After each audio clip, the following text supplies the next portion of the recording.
অনেক বিশ্লেষক মনে করেন ইসলামী ব্যাংকের ঘটনাটি ভবিষ্যতের জন্য একটি গুরুত্বপূর্ণ শিক্ষা। কারণ এখানে দেখা গেছে প্রথমে একটি প্রতিষ্ঠানকে রাজনৈতিকভাবে চিহ্নিত করা হয়েছে, তারপর সেটিকে সামাজিকভাবে বিতর্কিত করা হয়েছে। এরপর সেই প্রতিষ্ঠানের বিরুদ্ধে প্রশাসনিক হস্তক্ষেপ ঘটেছে এবং শেষ পর্যন্ত অর্থনৈতিক লুটপাটের সুযোগ তৈরি হয়েছে। এই পুরো প্রক্রিয়ায় গণমাধ্যম ও বুদ্ধিজীবী সমাজের একটি অংশের ভূমিকা নিয়ে এখন নতুন করে প্রশ্ন উঠেছে।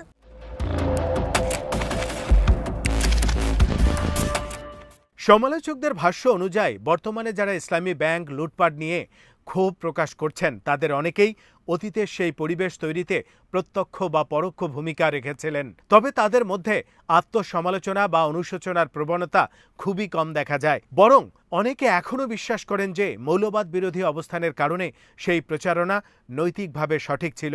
কিন্তু বিরোধীরা বলছেন কোনো রাজনৈতিক বা আদর্শিক অবস্থান কখনোই রাষ্ট্রীয় পৃষ্ঠপোষকতায় অর্থনৈতিক দখলদারির নৈতিক অনুমোদন হতে পারে না।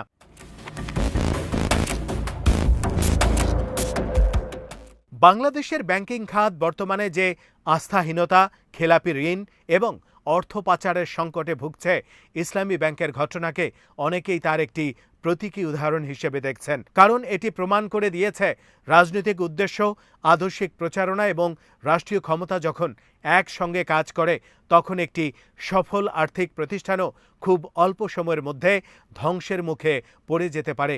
আর সেই ধ্বংসের দায় কেবল দখলদার গোষ্ঠীর উপরই পড়ে না, বরং জনমত তৈরির প্রক্রিয়ায় অংশ নেয়া শক্তিগুলোর ভূমিকাও প্রশ্নের মুখে আসে।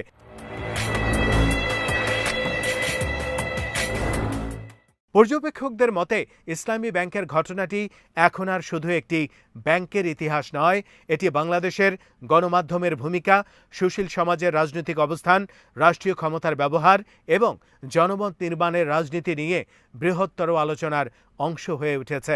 আর সেই আলোচনার কেন্দ্রীয় প্রশ্নটি হল, কোনো সমাজে যদি রাজনৈতিক বিরোধিতার ভিত্তিতে একটি অর্থনৈতিক গোষ্ঠীকে বৈধ টার্গেট হিসেবে প্রতিষ্ঠা করা হয়, তাহলে শেষ পর্যন্ত সেই সমাজে আইনের শাসন, অর্থনৈতিক নিরাপত্তা এবং নাগরিক অধিকারের ভবিষ্যৎ কতটা নিরাপদ থাকে।